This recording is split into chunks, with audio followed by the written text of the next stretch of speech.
Hello everyone, hello प्यारे बच्चों, क्या हालचाल। तो ये वीडियो ड्रॉपर्स के लिए भी है और उनके लिए भी है जो अभी क्लास 12th में है या फिर अभी क्लास 11th में है। जो बच्चे क्लास 12th में हैं उनको अपना बोर्ड्स का भी प्रिपरेशन करना है, साथ में उनको नीट का एग्जाम भी देना है और उनका कुछ 11th का भी पोर्शन छूटा हुआ है। सबसे पहले उनके मन में सवाल आता है कि यार 11th की तैयारी कैसे करूं। तो यार वैसे तो आपको सारा कुछ पढ़ना होता है, लेकिन अगर आपको इजी किल और हाई वेटेज टॉपिक्स पता है तो आप पहले उन 11th के चैप्टर्स को खत्म कर सकते हैं जो कि आसान भी हैं और जिनका वेटेज भी अच्छा खासा है। ठीक है, जिनमें आप एफर्ट डालें तो आपको बहुत ज्यादा फायदा मिलेगा। तो आज के वीडियो में मैं आपको ये 3 डिफरेंट कैटेगरीज के टॉपिक्स बताने वाला हूं। पहले है इजी किल और हाई वेटेज, दूसरा है बेटा इजी किल और मॉडरेट वेटेज, है तो आसान लेकिन वेटेज उतना हाई नहीं है, और तीसरा है रिलेटिवली टफ। ठीक है, थोड़ा सा जहां पे आपको ज्यादा मेहनत करनी पड़ सकती है, थोड़ा सा जिससे आपको डर लगता है। ठीक है, बाकी आपको प्लान बताऊंगा कि कैसे आपको इनको प्लान करना चाहिए। जो ये इजी किल और हाई वेटेज वाले टॉपिक्स होंगे ना बच्चों, इनका आपको ज्यादा से ज्यादा रिवीजन करना चाहिए और आपको हर 10 से 12 दिन में आपको इसका रिवाइज करके एक टेस्ट देना चाहिए। तो आप अगर पढ़ चुके हैं इनमें से कोई भी एक चैप्टर मान लीजिए, तो हर 10 से 12 दिन में अगर आप रिवीजन नहीं करेंगे तो आप भूलते चले जाएंगे और इससे आपका नुकसान होगा। तो 10 से 12 दिन में इजी किल और हाई वेटेज वालों का रिवीजन होना चाहिए। रिवीजन कहां से करें?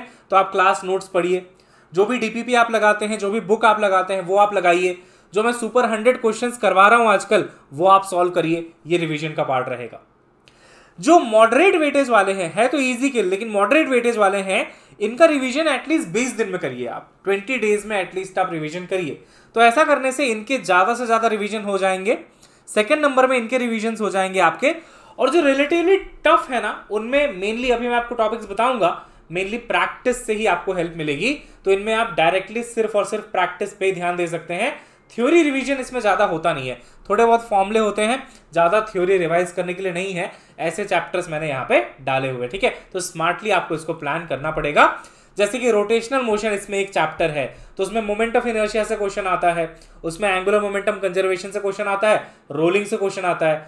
तो अगर आप बहुत कॉन्फिडेंट नहीं है पूरे चैप्टर में रोटेशनल मोशन में, तो सेलेक्टिव हो जाइए, उन सेलेक्टिव टॉपिक्स की अच्छे से प्रैक्टिस कर लीजिए जो आपसे ज्यादा पूछे जाते हैं। इसीलिए मैंने लिखा है स्मार्ट प्लान की आपको जरूरत पड़ेगी। ठीक है, तो इजी किल और हाई वेटेज में क्या क्या है देखो। सेमीकंडक्टर्स है, सेमीकंडक्टर्स से आप कम से कम बेटा 2 क्वेश्चन एक्सपेक्ट कर सकते हो हर साल, है ना।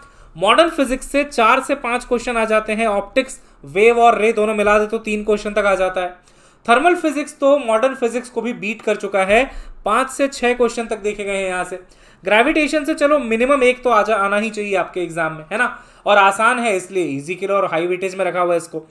वेव्स और एसएचएम 2 से 3 क्वेश्चन आ सकते हैं, मिनिमम 2 मान लो आप। इलेक्ट्रोस्टैटिक्स से 2 क्वेश्चन, करंट से 2 क्वेश्चन, क्योंकि एक अमीटर, वोल्ट मीटर, पोटेंशियोमीटर, ये वाला पार्ट भी बहुत इंपॉर्टेंट है। और प्लस आपका सर्किट हो गया, करंट हो गया, ये सब भी इंपॉर्टेंट है। ठीक है, मूविंग चार्जेस एंड मैग्नेटिज्म से 2 क्वेश्चन, ईएमआई एसी से 2 क्वेश्चन, काइनेमेटिक्स से कम 1 क्वेश्चन तो आएगा ही आएगा।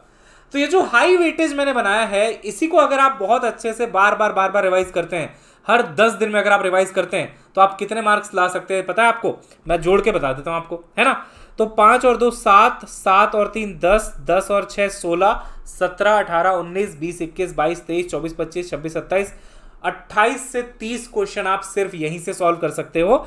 और 28 से 30 अगर मैं रफली मान लो 30 भी लेके चलता हूं, चलो मैं एकदम गिरी हालत में 25 ले लेता हूं, क्यों 30 पे जाऊं, कम कर लेता हूं थोड़ा। ठीक है, 28 आ रहा है, ऐसे जोड़ने से मैं 25 कर लेता हूं।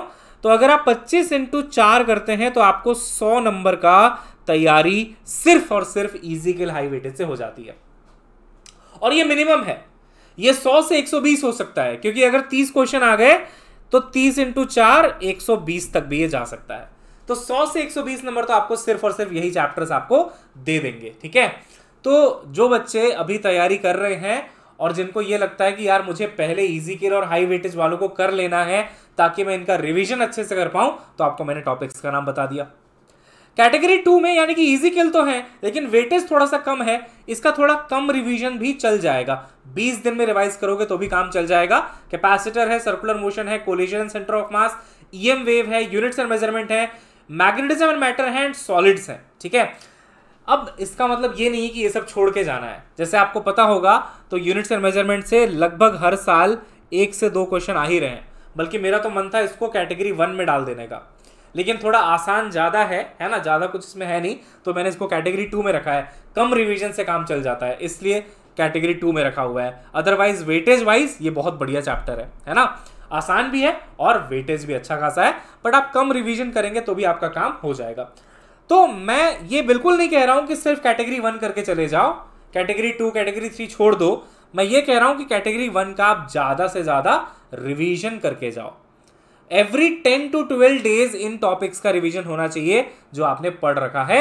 एवरी 20 डेज इन टॉपिक का होना चाहिए। और लास्ट में आते हैं कैटेगरी 3, इसमें मेनली मैकेनिक्स है आपका, है ना, rotation motion, LMN friction, work power energy, fluid mechanics. अब हो सकता है किसी बच्चे को, ये सब्जेक्टिव होता है, हो सकता है किसी बच्चे को एनएलएम और फ्रिक्शन बहुत आसान लगता होगा, हो सकता है।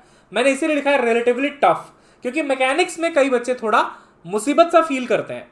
लेकिन इसका मैं आपको सिंपल सॉल्यूशन बताता हूं, इनको छोड़ के मत जाना। इनमें आप मेनली प्रैक्टिस पे ही फोकस करिए। अभी जैसे आजकल मैं प्रैक्टिस करवा रहा हूं इसका एनएलएम एंड फ्रिक्शन का, तो ये प्रैक्टिस अगर आप कर लेंगे, मेरे साथ 100 क्वेश्चंस कर लेंगे ना, तो आप थ्योरी सेशन से ज्यादा सीखेंगे।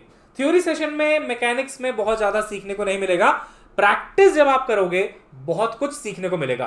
तो एनएलएम फ्रिक्शन के बाद देखना मैं वर्क पावर एनर्जी का प्रैक्टिस करवाऊंगा, तो बहुत कुछ आपको सीखने को मिलेगा। फ्लूइड मैकेनिक्स तो बाद में आएगा, और रोटेशनल मोशन जब पढ़ाऊंगा तो एक प्री प्लान होगा, पूरा जबरदस्त तरीके से पढ़ाऊंगा आपको, और आपकी बढ़िया सी प्रैक्टिस भी करवा दूंगा, ठीक है। तो ये आई थिंक आप लोगों को थोड़ा सा एक आइडिया लगा होगा कि किस टॉपिक को किस तरीके से हैंडल करना है, कैसे सिचुएशन को मैनेज करना है, कैसे अपनी पढ़ाई को आपको मैनेज करना है, ठीक है। तो आज की क्लास में बस इतना ही बच्चों, बाकी बेस्ट ऑफ लक, बहुत अच्छे से तैयारी करते रहिए, हम आपके साथ हैं और मिलकर नीट एग्जाम क्रैक करने वाले हैं।